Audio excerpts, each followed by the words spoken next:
No coração de um vilarejo esquecido pelo tempo, onde o vento parecia carregar sussurros e a escuridão da noite era tão pesada quanto o silêncio, morava uma jovem chamada Clara.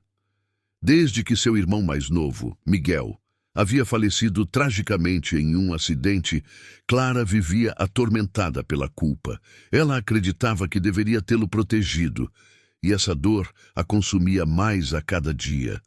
O vilarejo tinha uma história envolta em mistérios e superstições. Diziam que, em tempos antigos, havia sido palco de rituais sombrios realizados por bruxas expulsas de cidades vizinhas. Muitas dessas histórias eram consideradas lendas, mas Clara estava desesperada o suficiente para investigar qualquer possibilidade que trouxesse Miguel de volta. Um dia, enquanto limpava o sótão da casa antiga de sua avó, ela encontrou um baú coberto por poeira. Dentro havia um livro de aparência sinistra, com páginas amareladas e um cheiro de mofo. As letras no título pareciam estar gravadas em fogo: O Compêndio dos Renascidos. Clara não conseguia entender como aquele livro havia parado ali, mas folheá-lo despertou algo dentro dela. Talvez esperança, talvez loucura. O livro continha rituais antigos, descrições detalhadas de círculos de fogo, ervas raras e invocações. Em uma página manchada estava o ritual que prometia trazer os mortos de volta à vida. Clara sabia que era perigoso, mas a dor era maior que a razão. Clara começou a preparar tudo o que era necessário. Entre os ingredientes estavam ervas que cresciam na floresta próxima, sangue de um parente, ela cortou seu próprio dedo, e uma vela feita de cera preta que encontrou na igreja abandonada do vilarejo.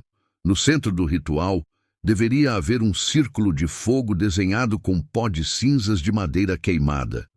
À meia-noite, ela foi até uma clareira onde, segundo as lendas, as bruxas realizavam seus rituais. O vento estava gelado e a floresta parecia respirar. Clara acendeu as velas ao redor do círculo e começou a entoar as palavras do livro. A chama parecia dançar conforme ela recitava, e o ar ao redor ficou pesado, como se algo invisível a observasse. De repente, as velas explodiram em chamas intensas e o chão dentro do círculo começou a rachar. Uma forma começou a surgir, alta, escura, com olhos vermelhos que brilhavam como brasas. Miguel? Ela perguntou esperançosa, mas o ser à sua frente não era seu irmão. O que veio do ritual não era humano. Era algo antigo, feito de trevas e ódio. Ele assumiu uma forma grotesca e começou a falar com a voz de Miguel, mas distorcida. Você me chamou, irmã. Estou aqui para nunca mais ir embora. Clara tentou desfazer o ritual, mas o livro parecia ter suas páginas em branco.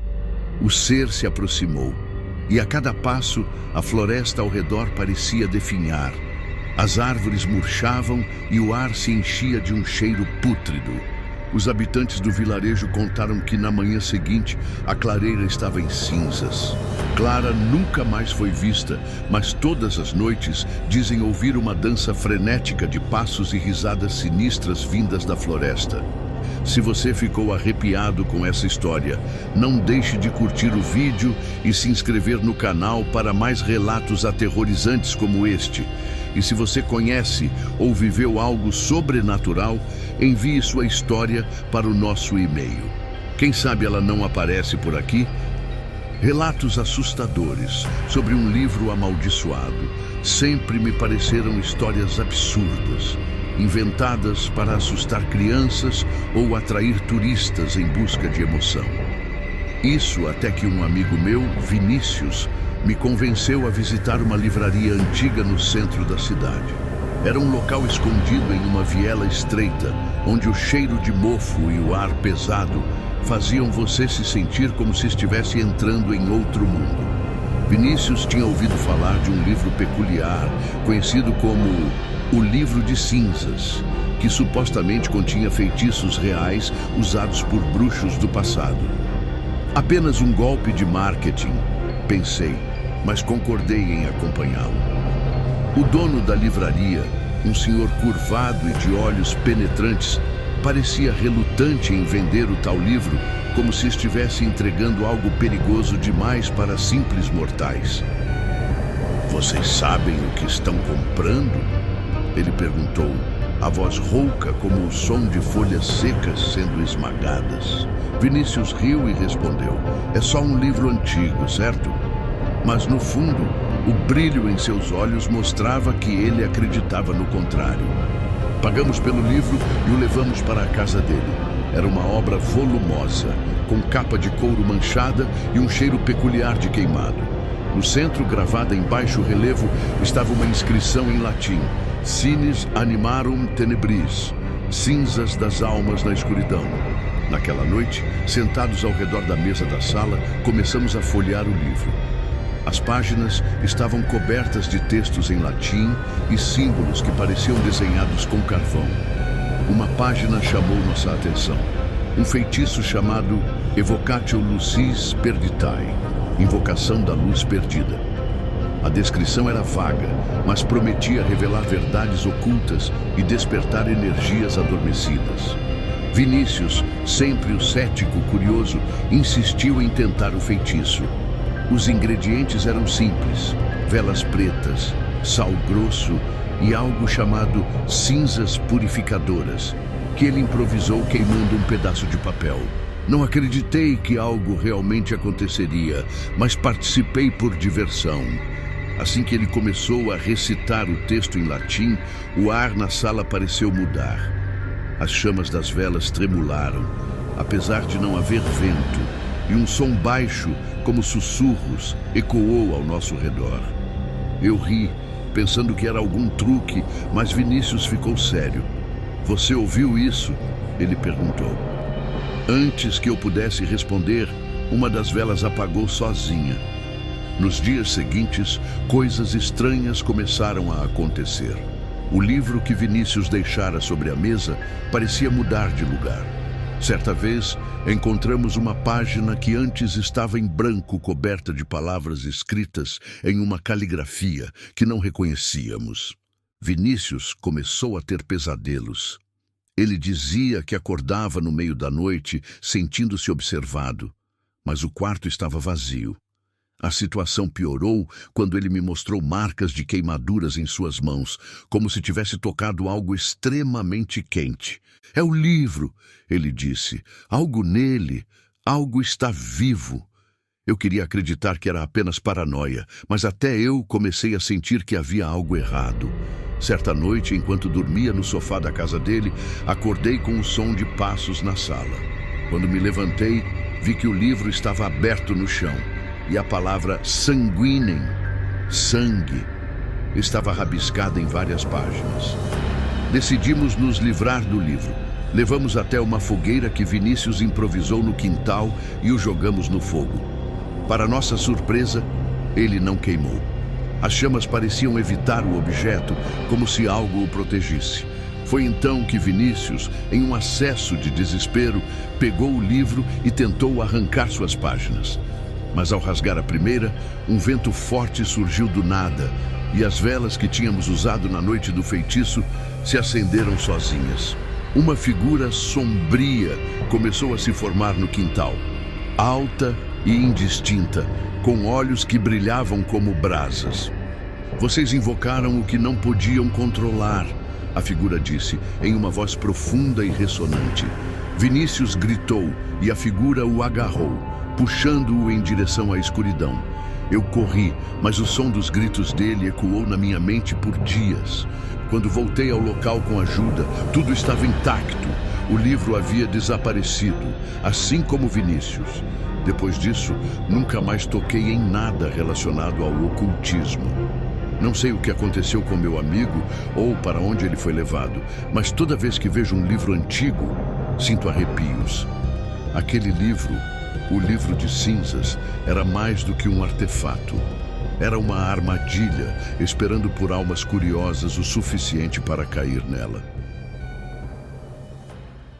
No coração de uma região rural, cercada por plantações de cana e um céu que parecia se estender ao infinito, havia uma propriedade abandonada que todos na cidade evitavam. Era conhecida apenas como Fazenda do Círculo, e os mais velhos contavam histórias sobre os rituais que ali aconteciam, liderados por uma mulher que chamavam de Dona Aurora, uma suposta bruxa que desaparecera misteriosamente anos atrás. Minha curiosidade sempre foi meu ponto fraco, e quando ouvi sobre a fazenda, não consegui resistir. Falei com alguns amigos que compartilhavam meu interesse pelo ocultismo e juntos decidimos explorar o lugar. Éramos 5, eu, Lucas, Mariana, Pedro e Ana. Estávamos convencidos de que seria apenas mais uma aventura, algo para contar em rodinhas de conversa. Chegamos no início da noite, com a luz do crepúsculo tingindo o céu de tons de laranja e vermelho. A fazenda estava em ruínas. As paredes de madeira estavam cobertas de musgo, as janelas eram apenas buracos escuros e o telhado parecia prestes a desabar. No entanto, o que realmente chamava a atenção era o círculo perfeito gravado no chão, bem no centro do antigo pátio. O círculo estava preenchido com símbolos estranhos, desenhados em uma mistura de carvão e algo que parecia sangue seco. Mariana, que tinha estudado um pouco sobre simbologia ocultista, disse que os desenhos lembravam rituais de invocação, mas não conseguiu identificar os detalhes. "Isso é insano", disse Pedro, tentando esconder o nervosismo. "Vamos tirar umas fotos e cair fora." Mas Ana, sempre a mais destemida do grupo, sugeriu que tentássemos recriar o ritual. "É só brincadeira", ela disse enquanto acendia velas que havia trazido na mochila. Nós rimos, mas no fundo estávamos intrigados demais para dizer não. Com base nos símbolos no chão, Ana improvisou um texto que ela dizia soar como um encantamento. Enquanto recitava, o ar pareceu ficar mais pesado e o silêncio ao nosso redor se tornou opressor. Nenhum de nós queria admitir, mas algo estava diferente. De repente, o vento começou a soprar, apesar de o ar estar parado até então. As velas tremularam e as sombras ao nosso redor pareciam ganhar vida. "Isso está estranho", Lucas disse, olhando ao redor com os olhos arregalados. Quando Ana terminou de falar, o círculo brilhou com uma luz vermelha fraca. Um som baixo, como um gemido, ecoou ao nosso redor, vindo do chão. E então aconteceu algo que nenhum de nós poderia ter previsto. Uma forma começou a emergir do centro do círculo, como se estivesse subindo das profundezas da terra. A figura era alta e envolta em sombras, com olhos que brilhavam em um tom dourado. Não era completamente sólida, mas sua presença era avassaladora. "Quem ousa despertar o círculo esquecido?" A voz soou grave e ressonante. Ninguém conseguia responder. Estávamos congelados, presos entre o medo e a descrença. A figura nos olhou e seu semblante parecia mudar a cada instante, como se absorvesse nossas próprias formas e emoções. "Vocês brincaram com forças que não compreendem", continuou. "Agora o preço deve ser pago." Antes que pudéssemos reagir, Pedro foi arrastado para dentro do círculo. Ele tentou gritar, mas nenhum som saiu de sua boca. A entidade se alimentava de sua vitalidade, deixando apenas um vulto pálido no lugar onde ele estivera. Mariana gritou, mas isso pareceu atrair ainda mais a atenção da criatura. "Corram!" eu gritei, puxando Ana pelo braço. Lucas e Mariana nos seguiram, mas o círculo parecia estar nos puxando de volta. As portas da fazenda se fecharam sozinhas e as paredes começaram a pulsar como se estivessem vivas. Lucas tentou quebrar uma janela, mas um braço negro emergiu da sombra e o puxou para dentro da parede. "Não vamos escapar!" Ana chorava, enquanto eu e Mariana procurávamos desesperadamente uma saída. Foi então que percebi algo. Os símbolos no círculo eram a chave. Se destruíssemos o padrão, talvez pudéssemos interromper o feitiço. Com uma pedra na mão, comecei a riscar o círculo no chão. A entidade gritou, sua voz reverberando em nossos ossos. "Vocês não podem me banir", ela disse, avançando em nossa direção. Mariana se ajoelhou ao meu lado e começou a riscar o chão também, mas Ana hesitou. "Não dá tempo!" Ela gritou, correndo em direção à entidade com uma das velas acesas. Ela a lançou contra o ser, que hesitou por um momento, permitindo que eu e Mariana terminássemos de desfazer o círculo. Quando o último símbolo foi apagado, a entidade soltou um grito final e desapareceu em um clarão de luz. O silêncio voltou, mas o preço foi alto. Pedro e Lucas tinham desaparecido e Ana estava inconsciente no chão. Conseguimos arrastar Ana para fora da fazenda e nunca mais voltamos lá. Ela nunca foi a mesma. Seu olhar parecia distante, como se uma parte dela tivesse ficado para trás. Quanto a mim, aprendi uma lição que nunca esquecerei. Algumas histórias de lugares amaldiçoados não são apenas lendas. Se você gostou dessas histórias arrepiantes, não deixe de curtir, se inscrever no canal e ativar o sininho para receber as próximas. E se você tem um relato assustador para compartilhar, envie para o nosso e-mail. Até a próxima e cuidado com o que você desperta.